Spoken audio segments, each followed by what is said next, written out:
చంద్రబాబు నాయుడు గారు మీకు కూడా ఒక జ్ఞానోదయం కావాలి.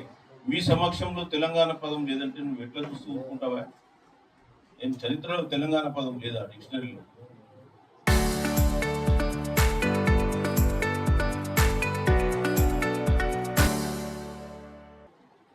ఇవన్నీ మళ్ళీ ఇంకా ఎక్కువ మాట్లాడదలుచుకున్నాం మేము.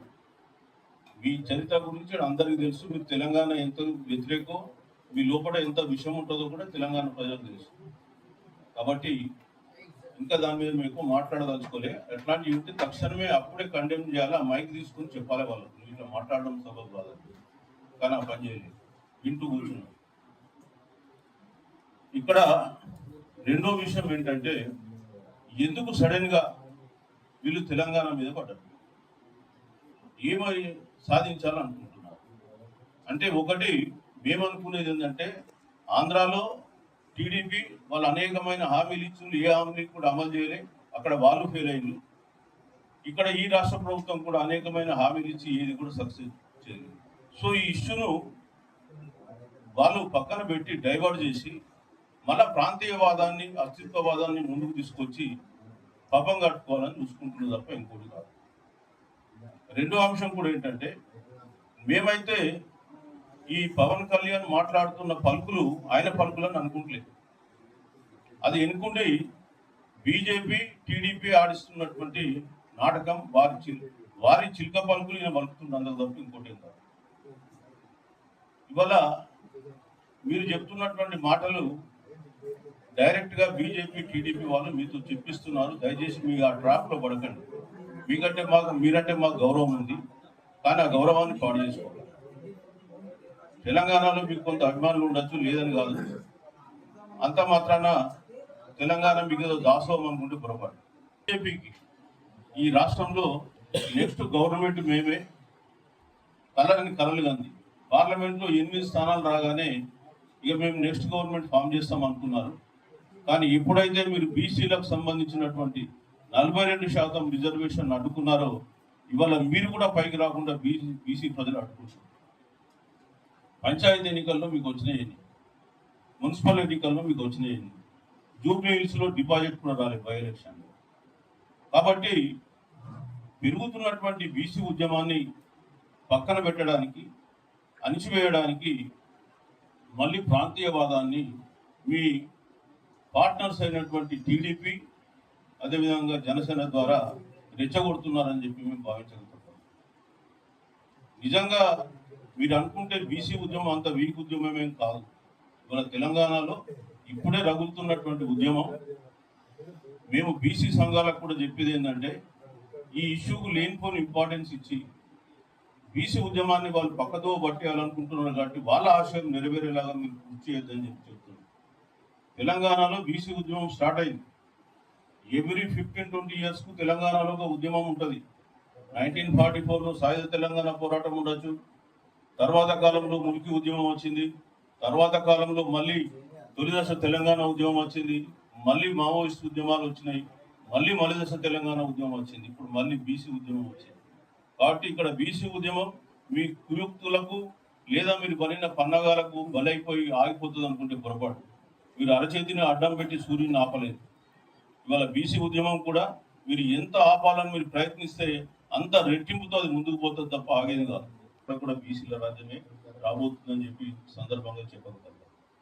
బహుజన సోదరులకు చెప్తున్నది ఒకటే, ఖచ్చితంగా రాబోయే కాలం బహుజనులదే, బీసీలదే. మనము వీళ్ళ డ్రామాలో చిక్కుకొని మన శక్తియుక్తుల్ని, మన ఎనర్జీని అటు డైవర్ట్ చేయొద్దు. ఆ విషయాన్ని ఇంతటితో వదిలేద్దాం. మన మీదికి మళ్ళీ వచ్చినప్పుడు మనం కావాలంటే మళ్ళీ విజృంభిద్దాం. కానీ మన ముందున్నటువంటి లక్ష్యం ఒకటే, 2028-29లో బహుజన రాజ్యాన్ని స్థాపించుకోవాలి. భరించినాం, ఇంకా భరించాల్సిన అవసరం లేదు. తెలంగాణలో ఉన్న బీఆర్ఎస్ ప్రభుత్వాన్ని కూడా చూసిన 10 సంవత్సరాల్లో బీసీల బతుకులు ఎట్లా బిచ్చగాల బతుకుల్లాగా వాళ్ళు చేసినో మనకు తెలుసు. పట్టుమని 1,00,000 మంది లేని వాళ్ళు ఎన్ని లక్షల కోట్లు వేసుకొని ఇవాళ వాళ్ళు కులుపుతున్నారో మనకు తెలుసు.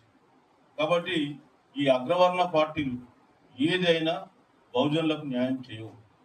కాబట్టి మనం రాబోయే కాలంలో ఖచ్చితంగా మన బహుజనులతో ఏర్పడినటువంటి పార్టీలకే ఓట్లు వేసుకుందాం, మన రాజ్యాన్ని మనం తెచ్చుకుందాం. ఇక్కడైనా ఆంధ్రాలో అయినా బహుజనులే రాజ్యం వెళ్ళాలి, ఆ విధంగా మనం ప్రయత్నం చేద్దాం.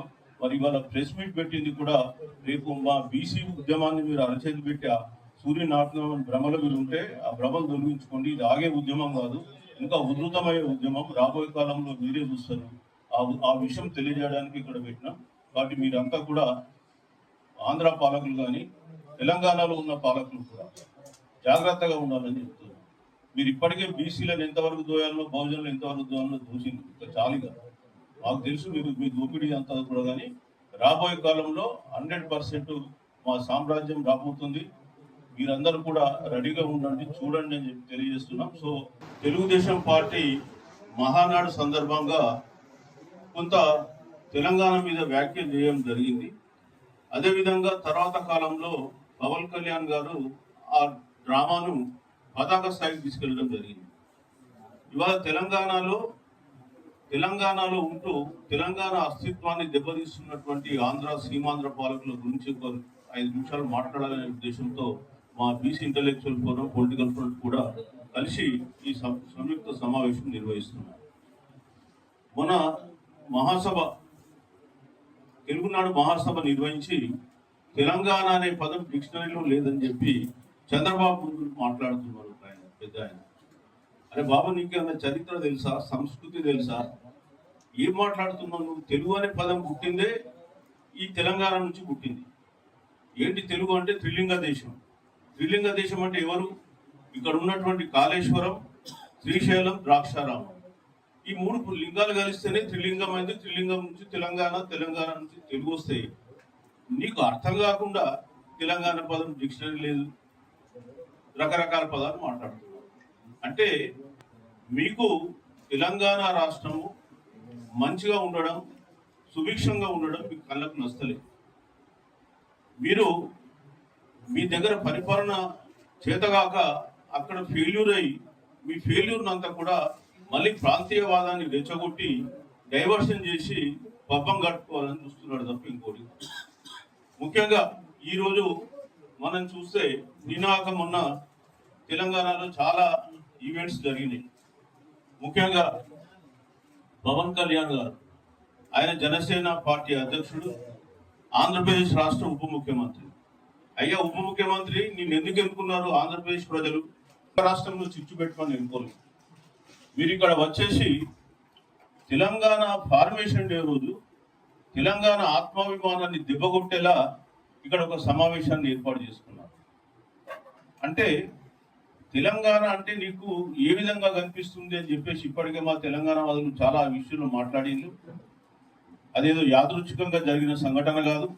ఒకవైపు మహానాడులో తెలంగాణ పదం లేదంటారు, ఇంకోవైపు 2వ తారీఖు రోజే మీరు తెలంగాణ అమరవీరుల గురించి మేము స్మరించుకుంటే మీరు వచ్చేసి తెలంగాణకు వ్యతిరేకంగా ఒక సమావేశం నిర్వహిస్తారా?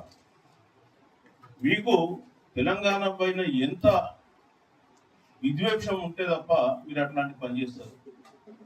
మళ్ళీ మీరు ఏం మాట్లాడుతున్నారు? నేను తెలంగాణలో రాబోయే కాలంలో పోటీ చేస్తా. నేను ఎవరైనా నాపిల్ల పోటీ చేయండి. భారతదేశంలో ఎవరైనా ఎక్కడైనా పోటీ చేయొచ్చు, ఎక్సెప్ట్ రిజర్వ్డ్ కాన్స్టిట్యున్సీ. నువ్వు రిజర్వ్డ్ క్యాండిడేట్ కాదు కాబట్టి రిజర్వ్డ్ కాన్స్టిట్యున్సీ తప్ప ఎక్కడైనా చేయొచ్చు. కానీ నువ్వు ఇంతకుముందు గతంలో పోటీ చేయలేవా? ఇవాళ కొత్తగా పోటీ చేస్తున్నారా?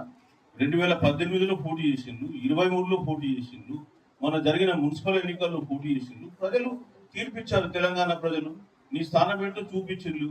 నువ్వు ఇప్పుడు వచ్చేసి నేను తెలంగాణలో పోటీ చేస్తా అంటే తెలంగాణ ప్రజలు ఏం భయపడిపోయి అయ్యో నువ్వు రావద్దని చెప్పి నేను వేడుకుంటారు అనుకుంటున్నా. సో మీరు ఒకటి గమనించండి, తెలంగాణ ప్రజలకు తెలుసు ఎవరికి ఓటేయాలో, ఎవరికి ఓటేయద్దు, ఎవరిని ఎన్నుకోవాలో, ఎవరిని ఎన్నుకోవద్దు. మీరు వచ్చేసి ఏదో రెచ్చగొట్టేసి ప్రాంతీయ విద్వేషాలు రెచ్చగొడతానంటే అది కుదరదు. తెలంగాణ వాళ్ళు మమ్మల్ని ఆంధ్రోళ్ళని తిట్టిళ్ళు రకరకాలంటే ఉద్యమకాలంలో మీరు మమ్మల్ని తిట్టలే. మీరు మా తెలంగాణ భాషను యాసను కూని చేసి సినిమాల ఫీల్డ్లో ఓ కామెడీ లాగా చేసి మా బతుకులతో ఆడుతున్నారు. మరి మేమేమన్నా అంటున్నాం? అది ఎందుకు అవన్నీ నువ్వు ఇప్పుడు చదువుతున్నావు? నేను కొండగట్టుకు పోయినా 30 కోట్లు ఇచ్చినా అంటే అది నువ్వు మొక్కు చెల్లించుకోవడానికి ఇచ్చినావు. ఇప్పుడు మా తెలంగాణ ప్రజలు వచ్చేసి వెంకటేశ్వర స్వామి మొక్కు చెల్లించడానికి తిరుపతిలో ఉండిలో డబ్బులు వేస్తలేరా? మరి దాని గురించి కూడా నువ్వు రాజకీయం చేయాలనా? మేము పవన్ కళ్యాణ్ గారికి చెప్తున్నాం ఏంటంటే ఇట్లాంటి మాటలు ఈ తెలంగాణలో పనిచేయవు. అదేవిధంగా మీరు ఇంకా రకరకాలుగా ఆ ప్రొఫెసర్ నాగేశ్వరరావు గారిని వారు వెంటబడడం ఎందుకని ఇవన్నీ అవసరమా? ఆయన ఒక జర్నలిస్టు, నికార్స్ అయినటువంటి వ్యక్తి అని ఉన్నది ఉన్నట్టుగా చెప్తాడు. పాషం యాదగిరిని, గద్దర్ను ఎవరిని దొరికితే వాళ్ళని మీరు ఇష్టం వచ్చినట్టు మాట్లాడితే ఎట్లా? ఈ తెలంగాణ ప్రజలు ఆత్మాభిమానం చంపుకొని ఉన్నటువంటి ప్రజలు అనుకుంటున్నా, లేకపోతే ఈ పౌరుషానికి మారుపేరా? తెలంగాణ గడ్డ అంటేనే అనేక ఉద్యమాల గడ్డ. ఇది రక్తంతో తడిసినటువంటి నేల, అనేక మంది అమరులైంది. ఇలా నువ్వు వచ్చి ఇక్కడ కొత్తగా చెప్పుడైంది. సో మీరు కొద్దిగా కంట్రోల్ చేసుకుని ఉండాల్సింది చెప్తున్నాం. నీకు తెలంగాణ పైన ఎంత విద్వేషం అంటే, కోనసీమలు కొబ్బరి చెట్లు పెస్ట్ వచ్చేసి ఎండిపోతే తెలంగాణ వల్ల దృష్టి తగిలి అవి ఎండిపోయాయని చెప్పి వ్యాఖ్యానించారు. ఇదేనా నీకు తెలంగాణ మీద ఉన్న ప్రేమ? కాబట్టి మేము చెప్పేది ఏంటంటే, నీకు మొదటి నుంచి కూడా తెలంగాణ పైన ఒక విద్వేషం ఉంది. ఇకనైనా నీ తెలంగాణ ప్రేమ పక్కన పెట్టు, నీ డ్రామాలు పక్కన పెట్టు, వాస్తవాలు మాట్లాడుకొని నీ లిమిట్లో మీరు ఉంటే బాగుంటుందని చెప్పేసి అందరూ చెప్తున్నారు. మేము కూడా ఇంటలెక్చువల్ ఫోరం కానీ, పొలిటికల్ ఫ్రంట్ కానీ, మేము ఒక ఇంటలెక్చువల్ గా ఆర్గనైజేషన్ ఉన్నది కాబట్టి ఒక మర్యాద పూర్వకంగా మీతో మాట్లాడుతున్నాం, చెప్తున్నాం. ఇంకో విషయం ఏంటంటే, మీరు తెలంగాణ ప్రాంతంలో ఉంటున్నారు, ఎంతో మంది తెలంగాణలో వలస వచ్చి బతుకుతున్నారు. మాకు ఆంధ్ర ప్రజలంటే విద్వేషం లేదు, ఇక్కడ వాళ్ళందరూ రావచ్చు ఉండొచ్చు. కానీ మీలాంటి సీమాంధ్ర పాలకులే ఇక్కడ విషబీజాలు నాటి వాళ్ళ తెలుగు ప్రజలు దూరం కావడానికి కారణమైంది. సామాన్య మానవుల మీద మాకేం లేదు, కానీ మీ అగ్రకులాలు, ఆంధ్ర అగ్రకులాలు ఈ తెలంగాణ ప్రజల్ని, ఆంధ్ర ప్రజల్ని వేరు చేసిన విషబీజాలు నాటి మీ పాలనతో విసిగిపోయే వీళ్ళు తెలంగాణ ప్రజలు స్వతంత్ర రాష్ట్రాన్ని తెచ్చుకున్నారు. తెలంగాణ అంటే ఇది ఒక పోరాటాల గడ్డ, అదేవిధంగా త్యాగాల గడ్డ. మీరు తక్కువ అంచనా వేయడానికి వీల్లేదు. నిజాంకు వ్యతిరేకంగా పోరాడినారు. ఈ భారతదేశం యూనియన్లో కలిపేదాకా వాళ్ళు ఊరుకోలేదు. అట్లనే వాళ్ళు అనుకుంటే ఏదైనా సాధిస్తారు. తెలంగాణ రాష్ట్రం కావాలనుకున్నారు, సాధించుకున్నారు. కాబట్టి మీరు తెలంగాణను తక్కువ అంచనా వేసి మేమేదో తెలంగాణలో విషబీజాలు నాటుదాం, మళ్ళీ మా పబ్బం కట్టుదాం అంటే అది కుదరదని చెప్పి ఈ సందర్భంగా చెప్తున్నాం.